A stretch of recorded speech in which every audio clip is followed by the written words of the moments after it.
Well, hey everyone, welcome back to ancient Chicago. Today, we're not looking for rocks or minerals. We are going on a historical adventure. We are going to the one place in America that connects Canada, the Northern Atlantic, with the Gulf of Mexico. Now, that might be a cool physical feature in and of itself, but it had some really major historical consequences, because that's the one point that you can do that. That made Chicago what it is today. It literally put Chicago on the map. And if there was not this little tiny creek that connected it all, this one little piece of a puzzle, there would be no Chicago today. Today, we are going to the Chicago Portage National Historic Site.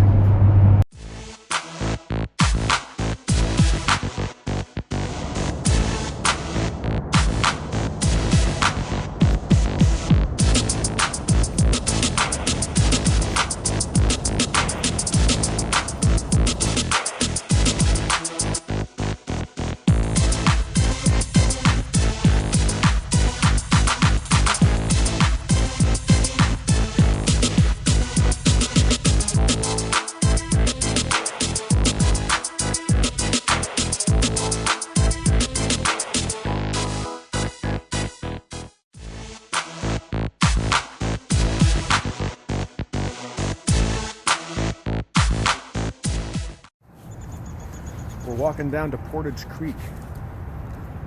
It's a really important creek because this is the point exactly that connects, or it did connect at one point before a canal was built, the Northern Atlantic Ocean and Canada with like the Gulf of Mexico at this exact spot.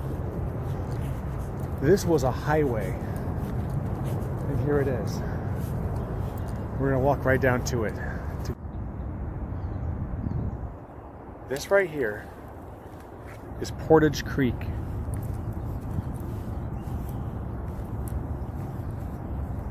This is the exact spot that connects Canada and the Northern Atlantic Ocean with the Gulf of Mexico, connecting vastly different cultures. The creek ends just about right up there. If you canoe this way, you go up, or down I should say, down here to the Des Plaines River, to the Illinois River, to the Mississippi River, and out to the Gulf of Mexico. Canoe up this way, you have only a 1 mile portage.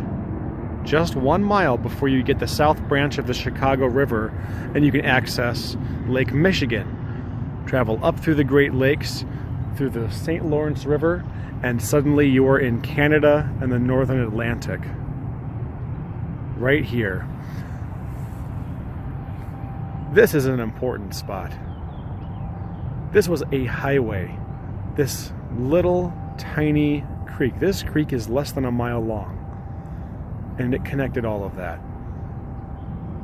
Trading and a lot of warfare happened all because of here.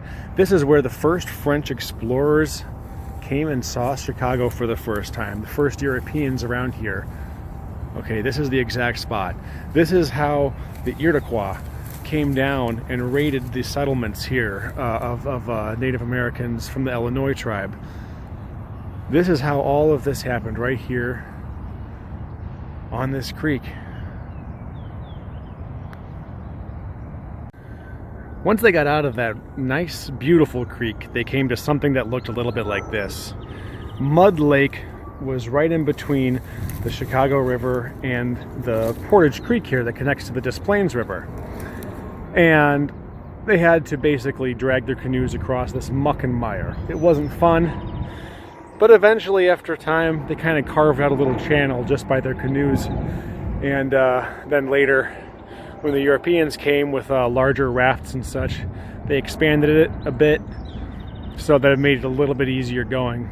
But now, Mud Lake no longer exists. It's been filled in and there's houses there and businesses. They made a new canal And Chicago River is now the only river in the world that flows backwards because of this canal that connects the Illinois River with Lake Michigan.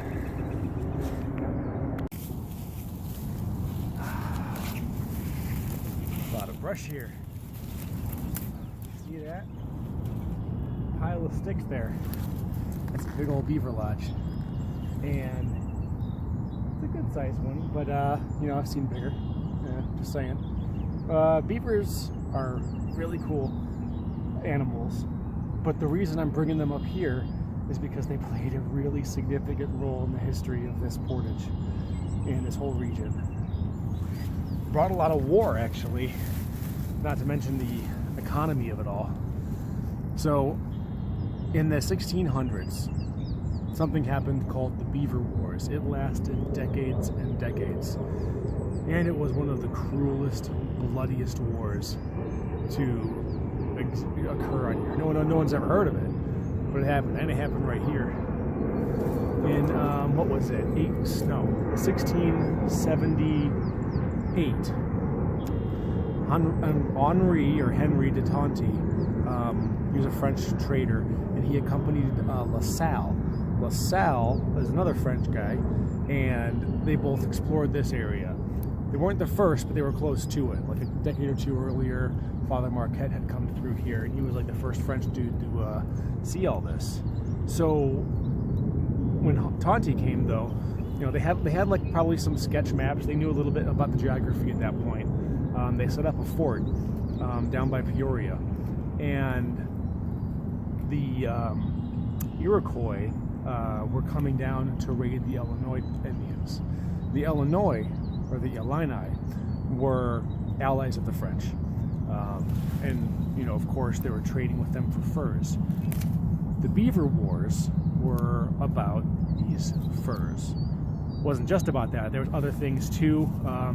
The Iroquois had a lot of smallpox that had gone through, and so they were trying to replace their numbers as well by capturing people from the Illini and many other tribes who kind of fell victim to that. So the Iroquois came down in this particular instance in 1680 after Tonty had established a couple forts. One in Peoria right there, and then another one at Starved Rock, Fort St. Louis. So the Iroquois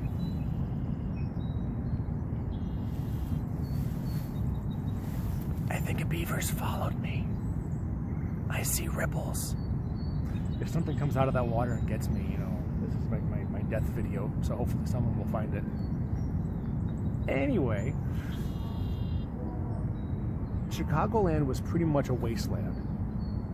And I don't mean to say it quite like that. It was probably still used a lot for hunting and everything.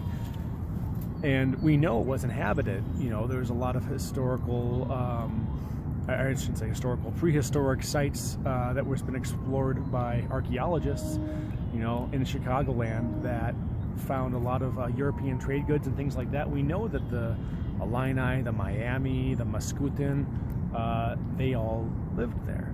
But by the time the French guys came, they couldn't really find that many villages in the immediate Chicago area. Why is that? Well, this is the mid to late 1600s. The Beaver Wars were in full swing. Nobody wanted to live next to the side of that lake because the canoes are coming. The canoes from the Iroquois are coming. And that's what happened this time. And this exact creek that I'm behind, this is still Portage Creek here. This is the exact creek that those Iroquois would have taken. It's the only portage.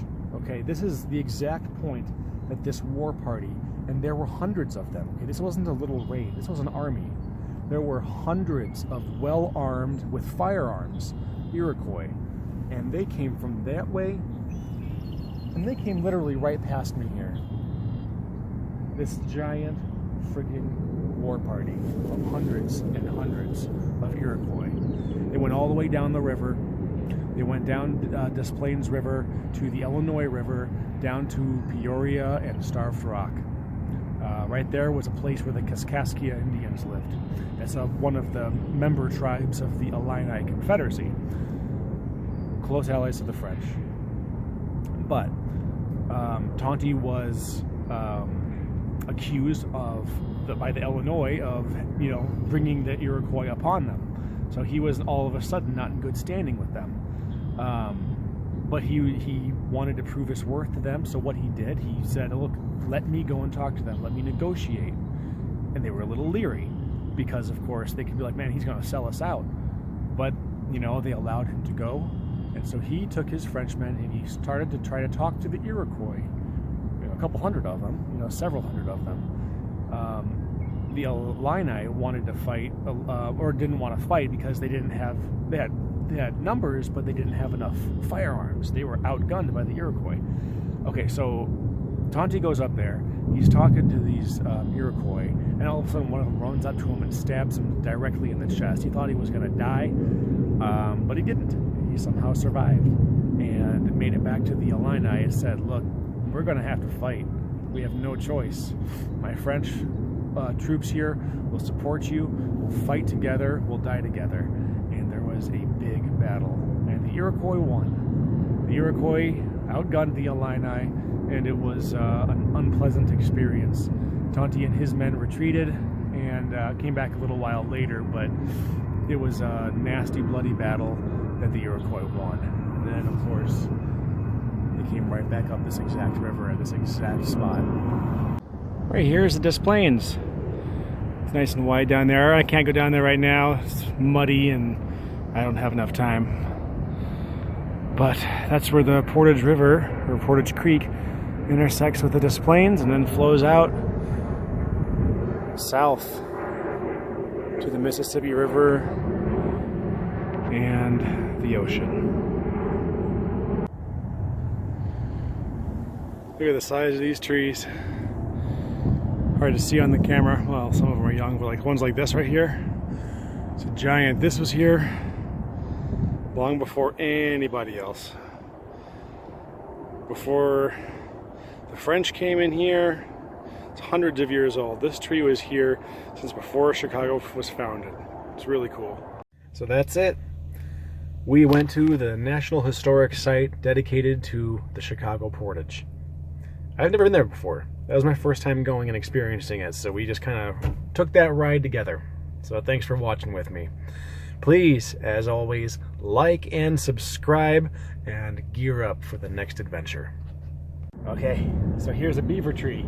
You can tell by all this. Okay, so right here's a beaver tree. You can tell, of course, it's pretty obvious that it's a beaver tree. And the beaver were once, I gotta do this again. Okay. Okay, now this right here is a beaver tree. It was eaten by a beaver. Really?